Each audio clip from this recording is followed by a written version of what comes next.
I shouldn't tell this story, but I'm going to go ahead and tell it. I was in Colorado, and I was in the pastor's office, and I always take books off the shelf, and Brother Howells always told us, don't waste any time, so I don't waste any time. I reached up and thought I was getting one book, but I didn't. I got a dictionary. I pulled the dictionary down, and I looked at it and said, man, I don't want to, well, wouldn't hurt anything. Maybe queer's in here somewhere. I don't know. I started reading through there, and I happened to come across the word culotte. And I looked there, and it said, definition, baggy pants.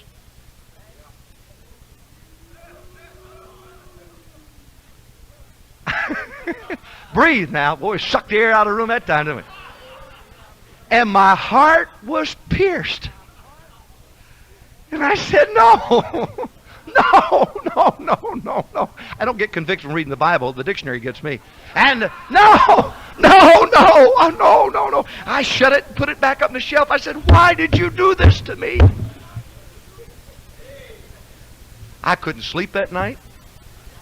The next morning I got up. Every time I read my Bible, every other word was culotte. On the way home, on the plane, I said, what am I going to do? Maybe it'll go away. Maybe it'll just go away. No, didn't go away. So I went home and I said to my wife, how many pair of culottes you got? She said, well, honey, I think I got 3. I said, well, come here. Have to get her permission, you know. And got the dictionary down. I said, what's this say here? She said, baggy pants. She said, oh, get them out of here. So I went to church that night, and I said, guess what, class? Guess what? From here on out, there'll be no culottes, no baggy pants. If we're against pants, we're against pants. You said, preacher, I wouldn't do that. I know you wouldn't. But I'm right. Because I'm right. No, you may not be there yet. But at least I'm willing to move in that direction. And if I'm not going to change, I'm going to improve. And there's a vast difference. And if you could, look, do you understand what I'm saying? I know a preacher who believes that open-toed shoes, he called them nude heels, and open-toed shoes is of the devil and straight out of hell. That's okay. That's all right.